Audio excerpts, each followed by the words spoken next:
Ladies and gentlemen, sports fans alike, welcome to another edition of Bill Swerski, Sports Talk Chicago. One of the couple, two, three best podcasts around. So sit back, grab yourself a cold one and a Polish sausage, park your keister in the French room, and listen to Bill Swerski, Sports Talk Chicago. In Chicago, you know that all sports rock. The Bears, Hawks, Bulls, Cubs, and Sox. Pick your favorite, you can choose. As long as the Packers lose. For everything you need to know, it's Bill Swerski, Sports Talk Chicago. Bill Swerski, Sports Talk Chicago. Hey everybody, welcome to another edition of Bill Swerski, Sports Talk Chicago. This is your host, Sean. Thanks for joining us on episode 125 of Swerski Sports. On this episode, we will talk about the Cubs just facing a potential playoff opponent, Kris Bryant, potential MVP, and we will do a season preview for the Chicago Bears after their third preseason game against the Kansas City Chiefs. All of this and more on this episode of Bill Swerski Sports Talk Chicago. But first, we'd like to thank our sponsor, the Rockford Ice Hogs. If you're not familiar with the Rockford Ice Hogs, they're the AHL minor league affiliate of the Chicago Blackhawks. What does that mean to you? That means you get to see the stars of tomorrow today at family-friendly, affordable prices. Located just 90 minutes from the city limits in lovely Rockford, Illinois at the BMO Harris Bank Center. Rockford Ice Hogs. Season tickets are up for sale now. The season opener for the BMO Harris Bank Center will be October 22nd against the Milwaukee Admirals. So head on over to icehogs.com, get yourself a t-shirt and tickets for the game, and tell them Swerski Sports sent you. So I don't want to talk too much baseball. We've done a lot of baseball. It's a long season. It's not a terrible ton to talk about per se. So we're going to touch a little bit on the Cubs. But most of the episode is going to be about the Chicago Bears, and we're going to talk about previewing the upcoming 2016 season. So we're just going to jump right in this. It was funny. I was like, I'm not going to talk any Cubs. There's really not too much to say. It's been a pretty uneventful week. And I started taking some notes of things I wanted to talk about. And I was like, oh, this is a Cubs topic. Oh, this is a Cubs topic too. Cubs topic. And finally I was like, all right, I'm just going to do a Cubs segment. It's not going to be a terribly long one, but we're going to go ahead and do it. So Saturday, the Cubs just came off a 3-game set against the Los Angeles Dodgers. And the Dodgers, if you're not keeping up with baseball outside of Chicago, which it's fair to say, it's a long season and it's really hard, especially when you have a West Coast team that's 87 time zones away and their games are starting at midnight here. The Dodgers are quietly one of the hottest teams in baseball. The Giants had a huge lead in that division, and it just seemed like they were going to run away with it. And the Giants aren't playing terribly. They're not playing great, but they're not playing terribly. The Dodgers, with Clayton Kershaw on the shelf, he's been out for like 2 months now, they've just racked up win after win after win and have taken over that division, and looks like they're the ones that are going to run away with it. You know, there's a good possibility that the Cubs could be facing this Dodgers team in the National League Championship Series. It's a very good possibility that could happen. The way the race is stacking up right now is the Cubs would be facing the 1-game playoff winner of the Giants versus the Cardinals. That's how it's stacked up right now, today. And then the Cubs would face the winner of that game in a series. And the Dodgers would be facing the Washington Nationals.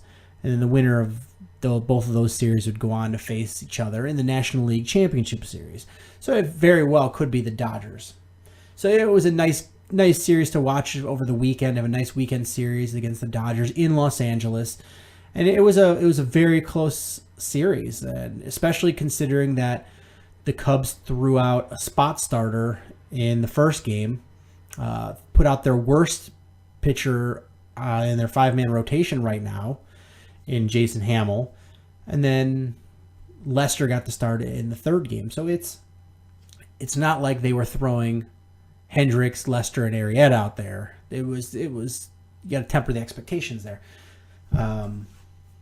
But I'm getting a little off track. In game 2 of this series, the Saturday game, Jason Hamill got the start, and he was coming off his last start prior to that was just a catastrophic, just awful mess.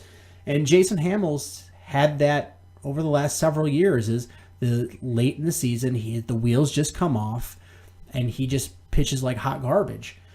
And it's starting to come up that way now. And I don't know if there's an injury, a nagging injury, because this is a long season. And, guys start playing through sore muscles and achy shoulders and things like that. And all it takes is a little bit of a stiff shoulder or sore elbow, and it's going to alter your mechanics so slightly that it completely changes the way you pitch. And Jason Hamill seems to be susceptible to things like that. So he comes out, pitches, he's in the third inning, and Joe Madden yanks him early. He'd already given up 5 hits and 3 runs in 2 1/3, and Joe Madden had seen enough and pulled him out. And Hamill is absolutely heated about it. I get it. I really get it. You're a fiery guy. You're a competitive guy. You want to go out there and tough it out and get the win and not eat at your bullpen. Do your part to get wins in this team and show your team what you can do and earn your spot in the playoff rotation, blah, blah, blah. I get it, Jason Hamill. But you have been fantastic this season, but these last couple weeks have not been those times. Joe Madden is a very fair guy, and he saw enough. You pitched for him in Tampa. You've pitched for him in Chicago. You know who he is. You know the kind of guy he is. And I guarantee that he didn't come out there and bust your stones. He came out there and was encouraging to you. And you had a big baby meltdown tantrum in the locker room, like your Chris Sale without the skills and ability. And apparently there was a closed-door meeting between the two, and it's kind of been hush-hush. But it's hard to believe that Jason Hamill's cooled down from it, and that's frustrating. Joe Madden is arguably one of the most pro player managers in baseball. He's just, everything he does is to keep his guys motivated, keep his guys loose, keep his guys focused, and being, whatever they need him to be. And to come out there and shit all over him in the media, it's garbage. And Jason Hamill, you got to be better than that. If you had just fired,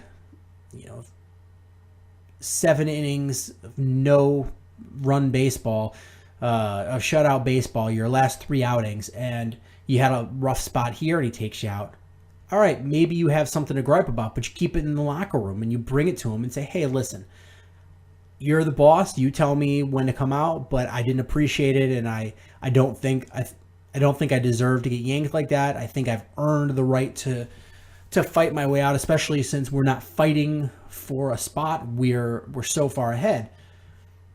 That's a fair thing. But when your last outing you got blown up and you have a history of the wheels coming off at the end, don't think Joe Madden did this out of the blue.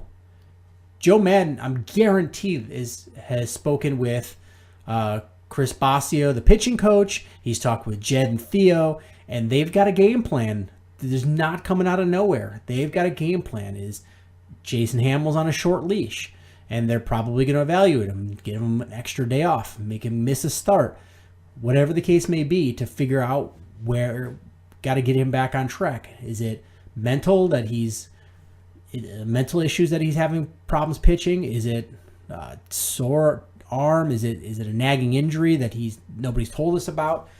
Whatever the case may be, is Jason Hamill needs to get his crap together and not go blaming Joe Madden for saving his butt from another whitewashing. What else? I'm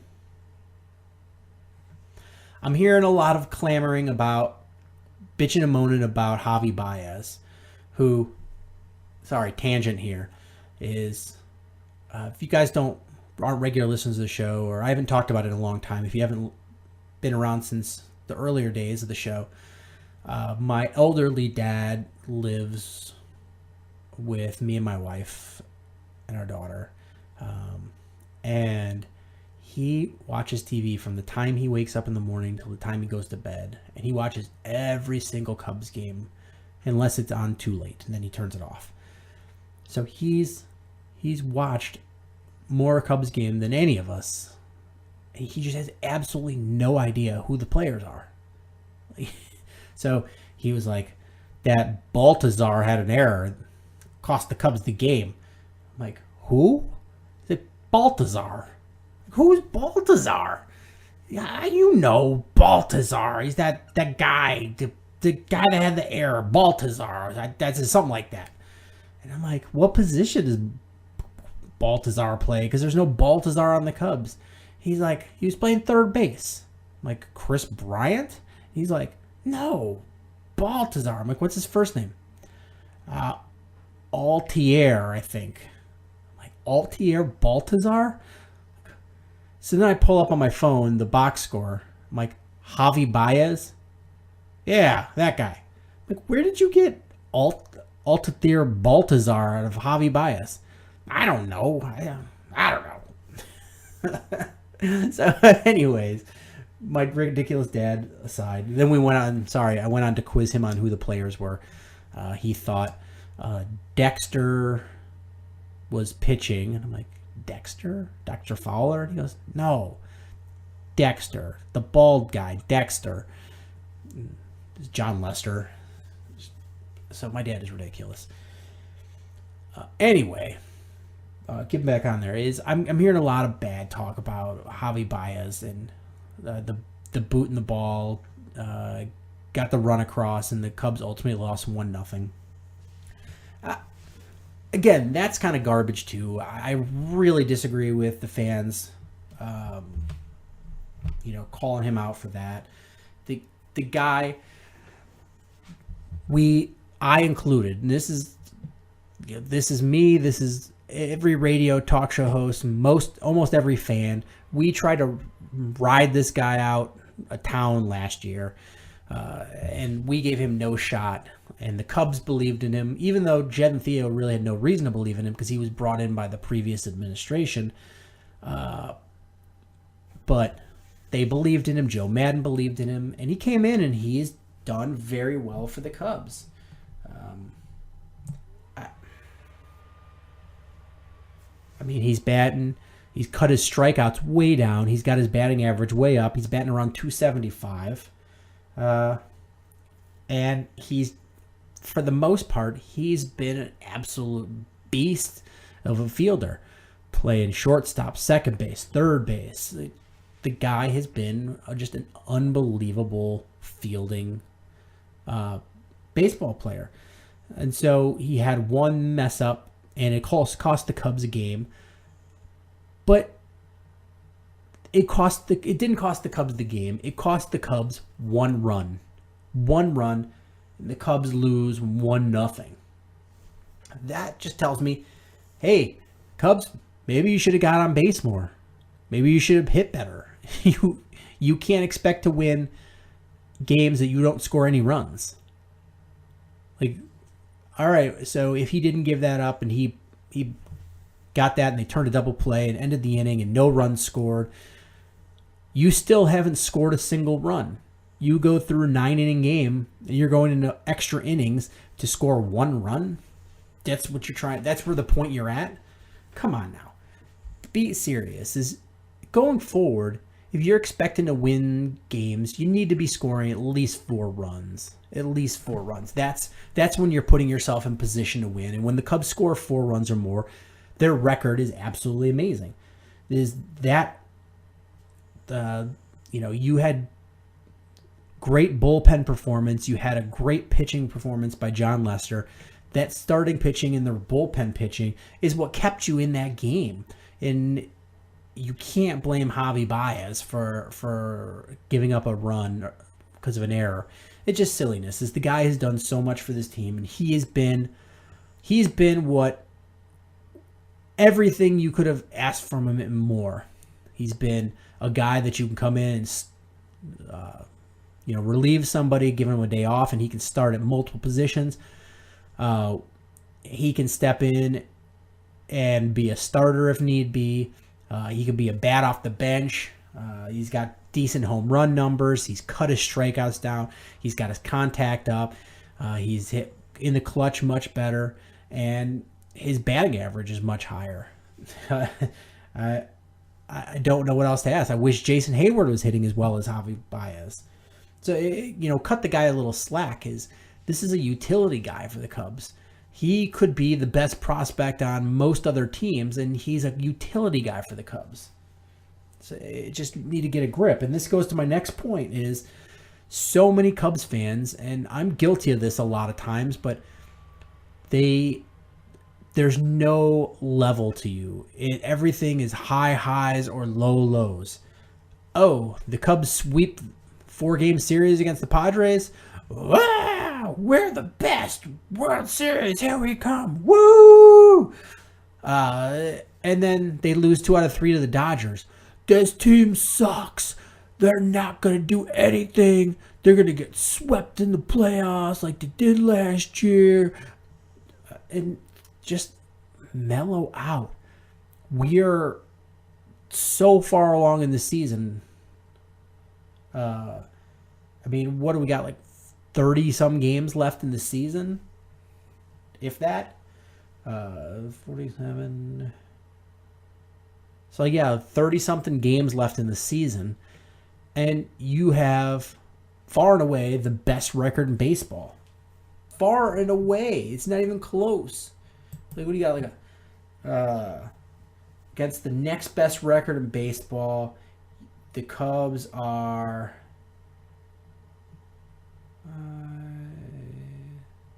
6 games up on the best, or 5.5 games up on the best record in baseball, or second best record in baseball. They just have a huge lead on everybody. In the division, they got a 14-game lead. 14 games.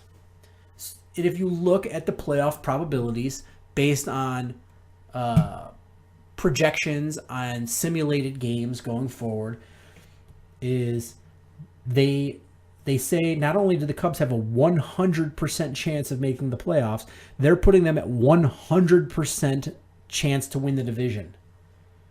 100% chance.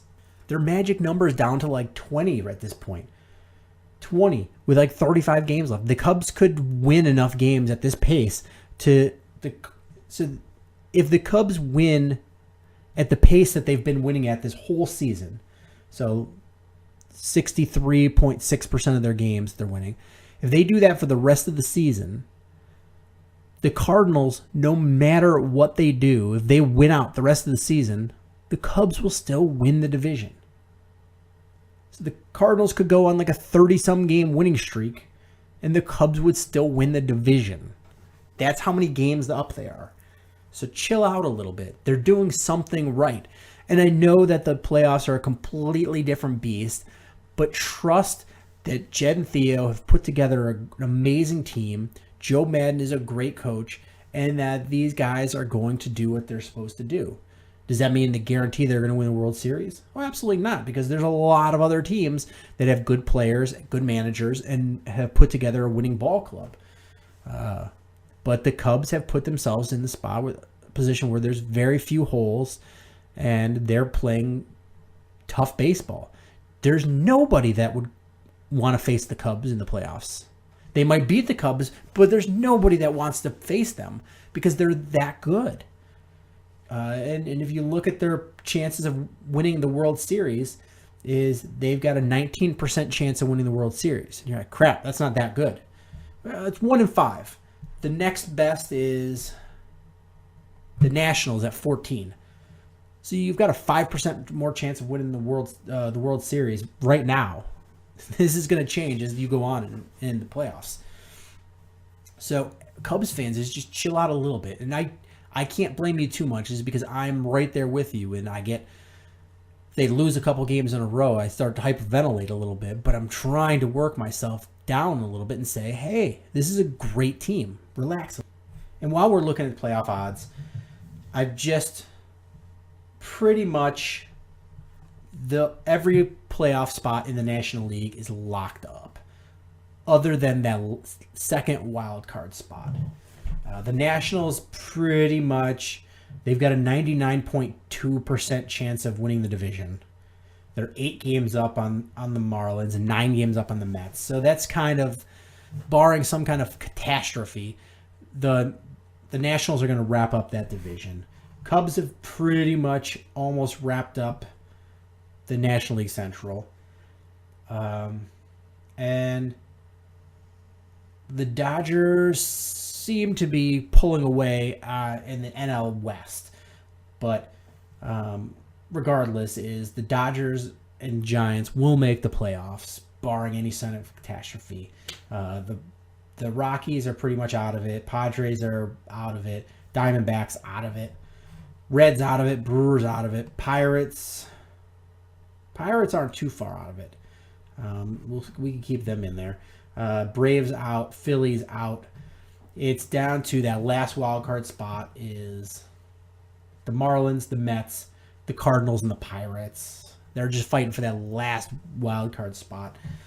So that's going to be a fun race. But yeah, the 1 and 2 spots are Cubs and Nationals locked up, and then the Giants and the Dodgers, they're kind of running away with that division title and that first wild card spot, and it's everybody else fighting for the scraps.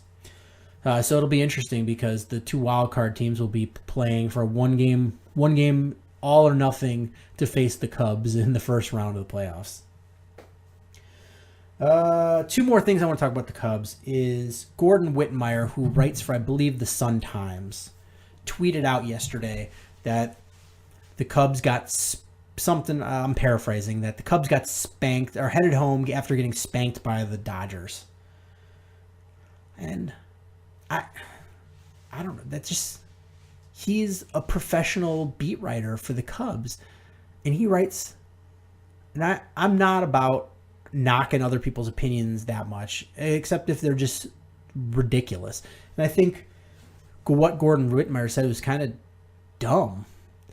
The team, sure, they lost 2 out of 3 games, but of those 3 games, they had a spot starter, and then Hamill, who's their worst starter right now. So 2 of the 3 games, you had junk pitchers, and you won half of those. It's not like you had Arrieta and Hendricks and out there pitching. And they won the first game, and they lost 1-run games in game 2 and game 3. So they lost game 3 1-0. They lost game 2 3-2, and they won by 2 runs in the first game in extra innings. That sounds like a really close matchups. They had, for 3 games, they wound up with an even run differential, and it was in Los Angeles. That's just silly. There's no spanking in there at all. None spanking whatsoever. Cubs lost fair and square. They lost that series 2-1, but they didn't get spanked. That's as close as you can get, is an extra inning game and 2 1-run games. Come on, Gordon Whitmire. Did you even watch these, or were you just sitting there, drooling over Vin Scully? Oh man, I wish I could be him. Oh wait, there's a game going on. Come on, get with it. This is your job. And then finally, the last thing I want to talk about is with the Cubs is Kris Bryant. And this guy is just absolutely ridiculous.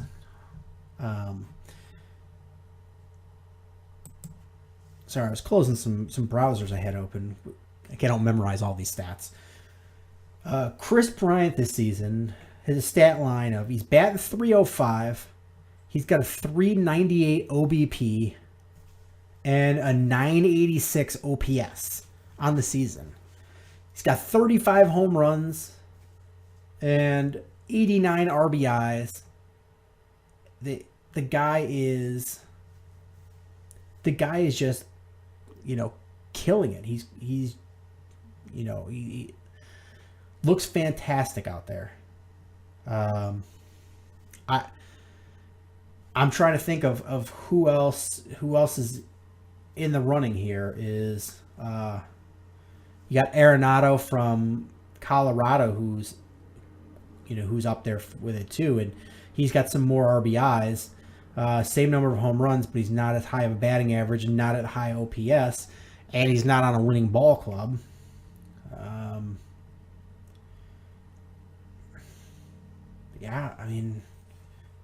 I don't know. Rizzo's got to be up there, even though he's dropped down as of late. Kris Bryant has to be considered one of the front runners for this MVP race, and he's clearly and quietly putting together a fantastic season. One of the knocks on him was he wasn't doing anything to help out the Cubs late in games, and then no sooner is that criticism coming to the front is on Friday he hits a game-tying home run and then hits a game-winning home run in the same game. The guy is just ridiculously good. He's in his second year. He's so young, and he's the face of this not only the franchise. He's the face of one of the faces of baseball. I just don't see how unless he just bottoms out in these last couple weeks of the season.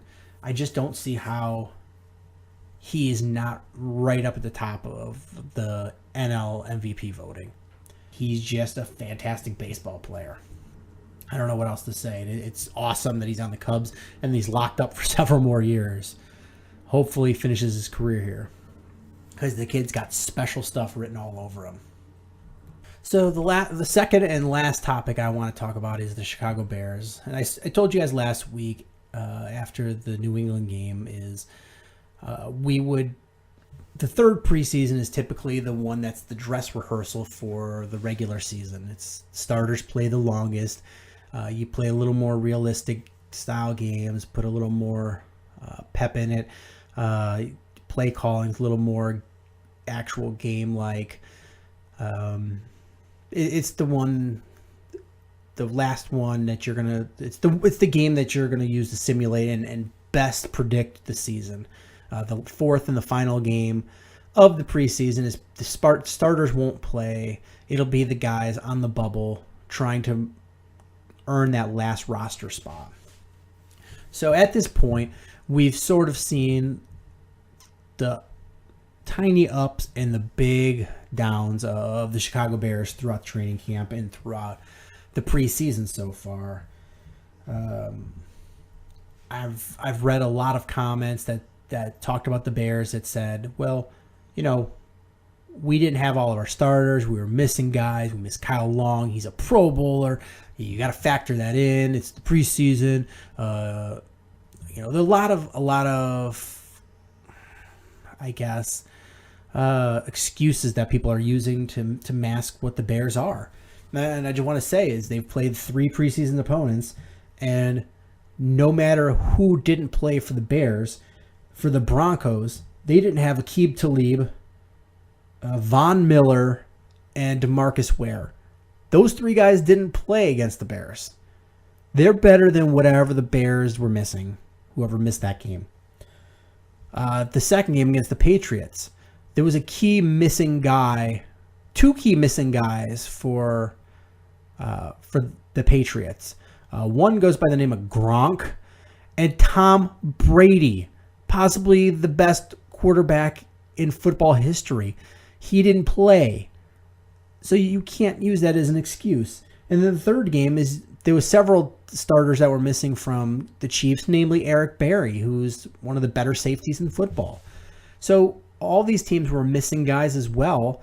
They still beat you. So I really want to look at the Chicago Bears and the way the franchise is heading with Ryan Pace, who I was excited about when they hired him. I really was. And when they brought John Fox in, I was meh. I'm not that high on him. I think they could have done better.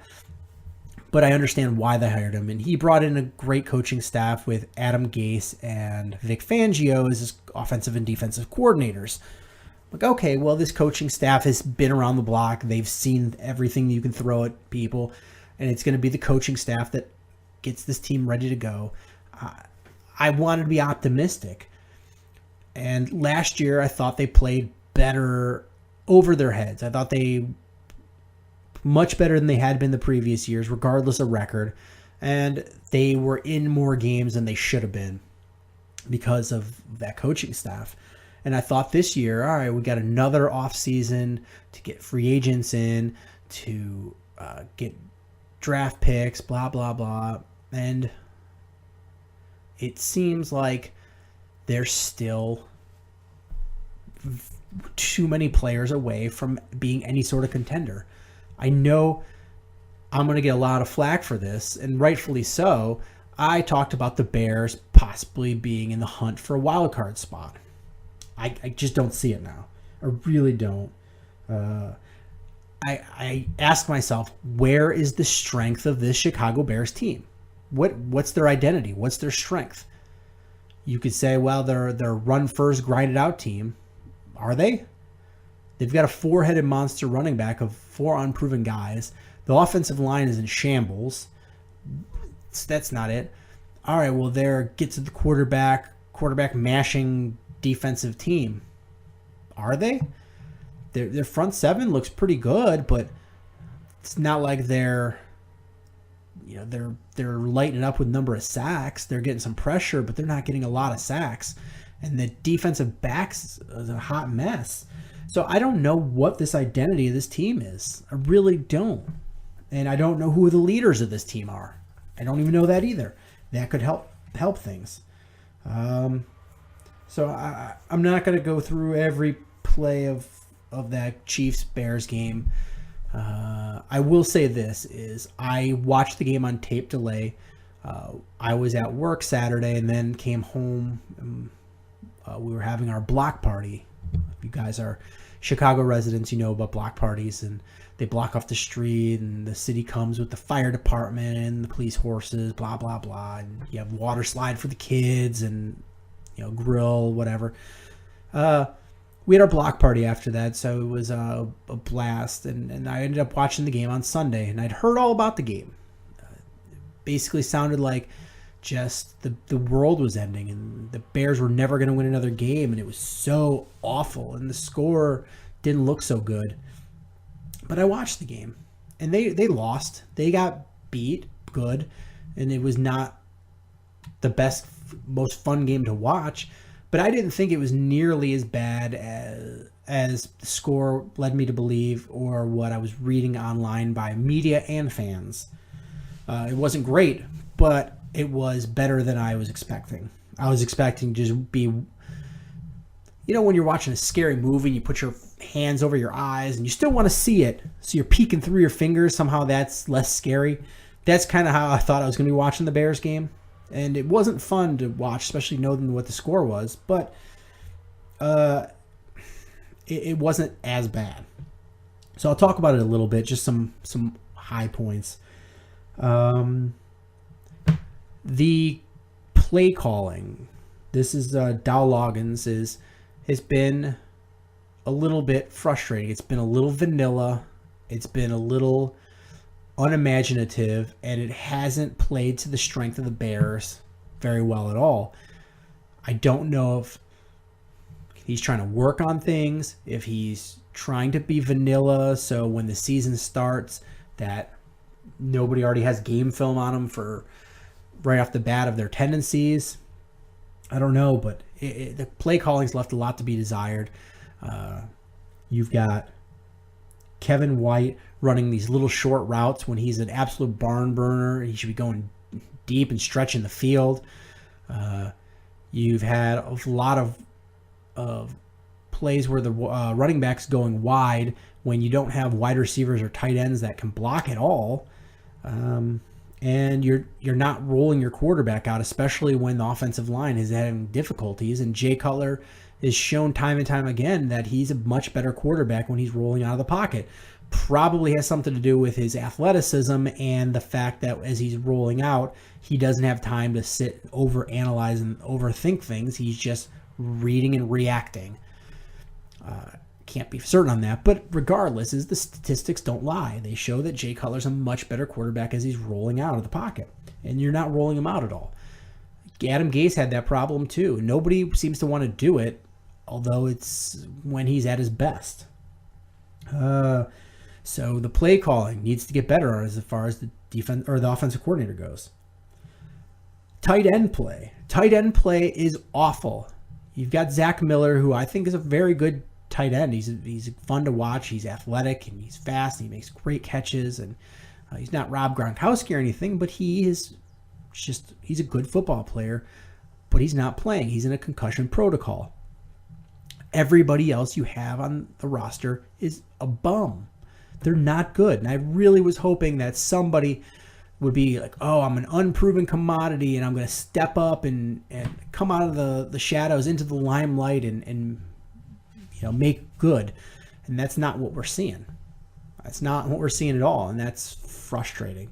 You're seeing a lot of guys who can't go out to catch passes because they're not good, that are completely missing blocks, getting bowled over by guys, getting run around by guys, missing a block where a guy comes in and blows up a run play in the backfield because they missed a block. It's not good. It's not good. And they've got to figure something out because they can't play the way they want to play with this awful of a tight end roster. They better pray that Zach Miller doesn't get hurt. Quarterback play has been meh at best. Meh. Not terrible, not good.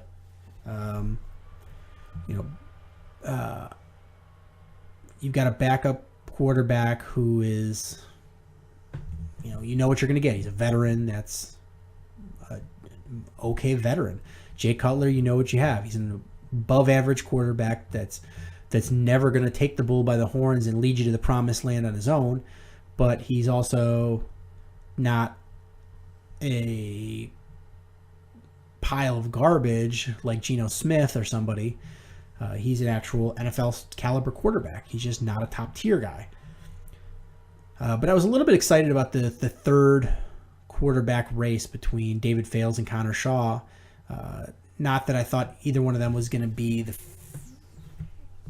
starter this year, barring any injury, but young guys that I wanted to see.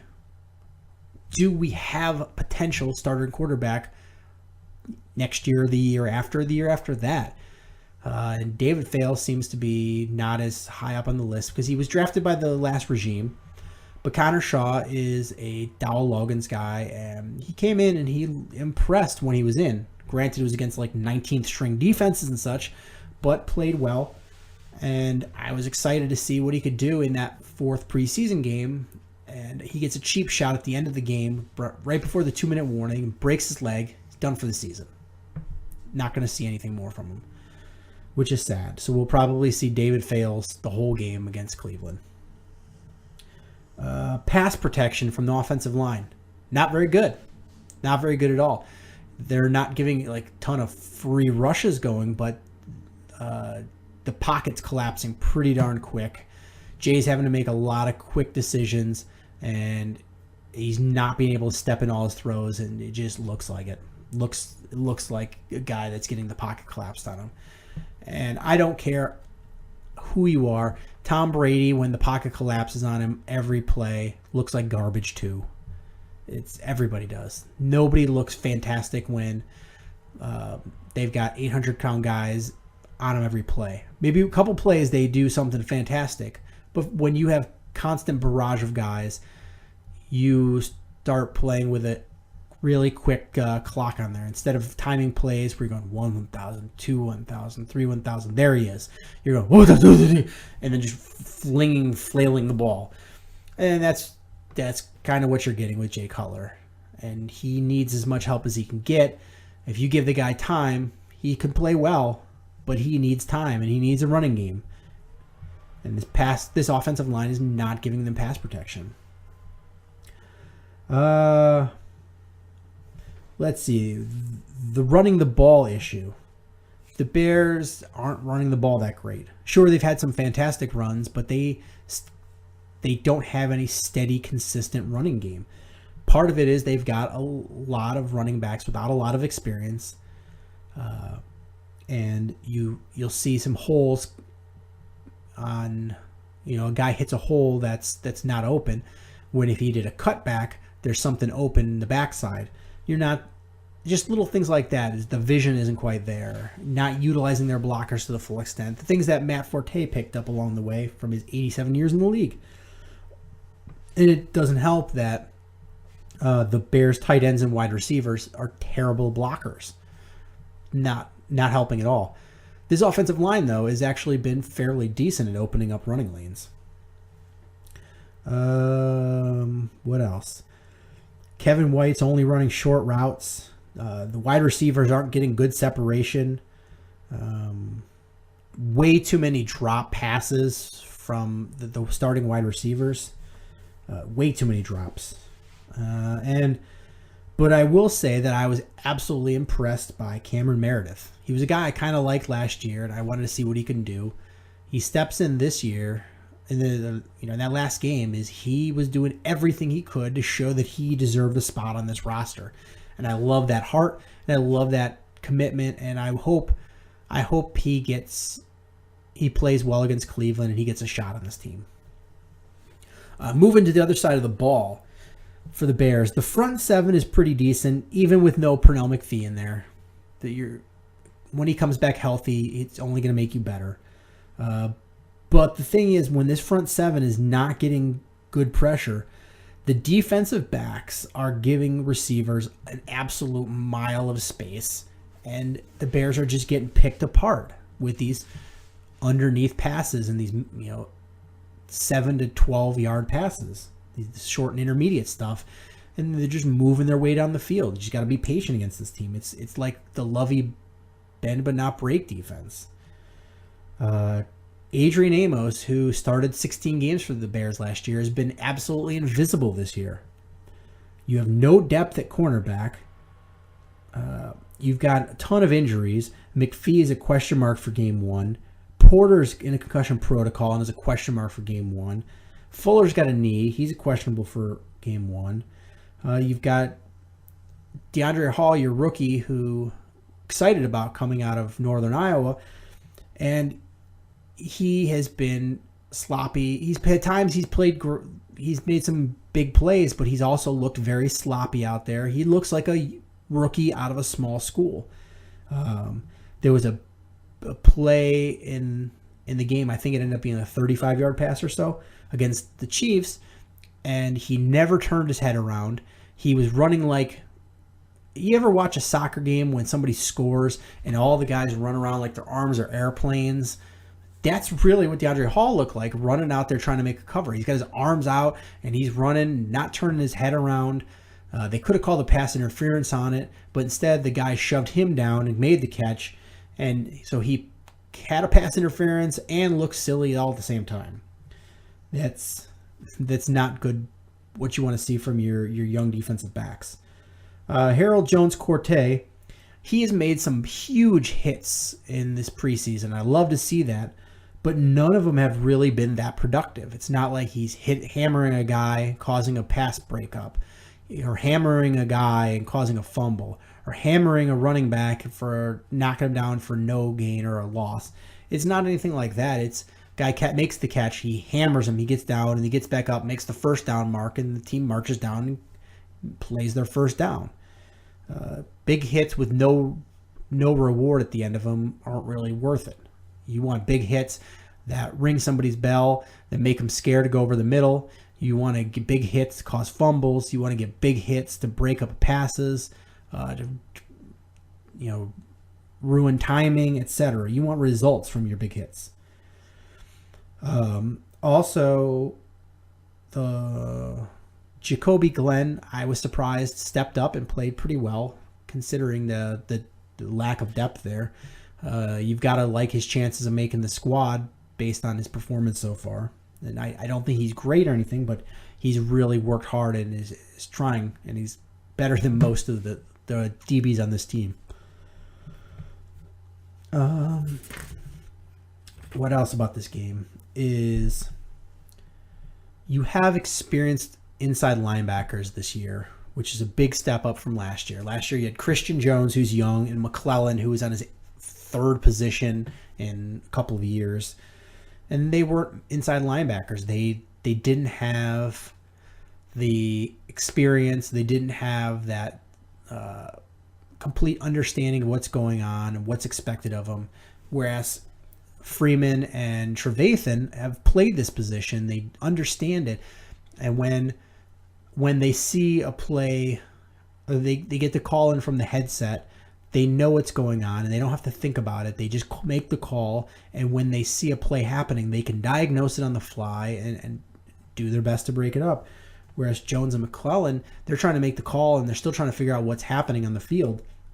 So hopefully the experienced inside linebackers that you have with the Bears will allow Vic Fangio to be more exotic in some of the defenses he plays and be more aggressive and be able to do more things that he wasn't able to do last year because he was trying to mask his lack of experience and lack of talent in his inside linebacker position. Hopefully that's the case. I'm really crossing my fingers. What else? Bears. So we've talked about that last preseason game. I'm not going to really diagnose the next one. Maybe just highlight some players that play well that I think will, either make it on this team or fall off this team based on that fourth game performance. But I want to talk my predicted record for the Bears. And this is a hard one. I really sat down and looked at this. They got 16 games like every year.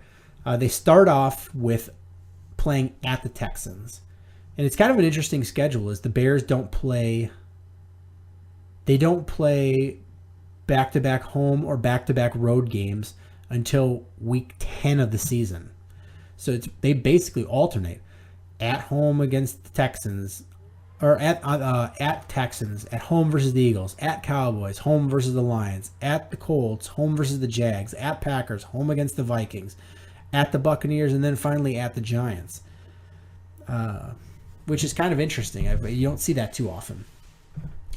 Anyway, they open up against the Texans, and the Texans, they're a playoff caliber team. Well, they've got some holes and question marks there. What's the quarterback situation going to be, et cetera, et cetera. So on one hand, I'm like, all right, well, the Bears can hang with that. I don't think that they're that huge of a threat on offense. But that defense is going to give the Bears fits. And I just feel like the Bears are going to make mistakes on offense that are going to cost them that game, especially considering it's on the road. I gave the Bears a loss that game. The second game of the season is at home versus the Eagles. The Eagles were a disaster last year, and they could not get out of their own way. They're still missing a lot of talent. They still have quarterback issues, and it's in Chicago. I'm going to give this one to the Bears. Close game, but I give it to the Bears. This is a toughie for me. Third game is in Dallas versus the Cowboys. Over the last several years, when the Bears have played the Cowboys have been big favorites, and the Bears have come out with victories and played them very tough. I see that in continuing, and this is going to be a tough game. And the fact that Tony Romo will not be playing in this game because he's injured, he may not even play this season, let alone the third game of the season. You're going to be playing with Dak Prescott, and he looked fantastic in the preseason. Absolutely lit it up. But I want to see what he's going to do in the regular season. I think Vic Fangio is going to throw a lot of things at him that he's never seen before coming out of a college program. I think the Bears are going to be able to pull this victory out. And this is going to be one of my toss-up games. This is one of the ones I'm unsure about. And I'm tossing the Bears' direction. So I give the Bears a win. Game 4 is at home versus Detroit. Detroit's another hot mess, and the Bears and the Lions are going to be fighting it out for the last place in the division again. I'm tossing this one to the Bears. Bears get the victory. And it's going to be exciting. People are going to be, oh man, a quarter of the season's done. First 4 games, and the Bears are 3-1. Woo! Playoff City, here we come. They'll be tied for first place, and people will be like, well, can they? Can they? And then this is when reality starts setting in. Game 5 against the Colts in Indianapolis. Colts aren't that good, but the Bears are going to have fits because they're not going to be able to get to Andrew Luck, and he's going to be able to pick apart this secondary and score a bunch of points. Colts are going to win this one.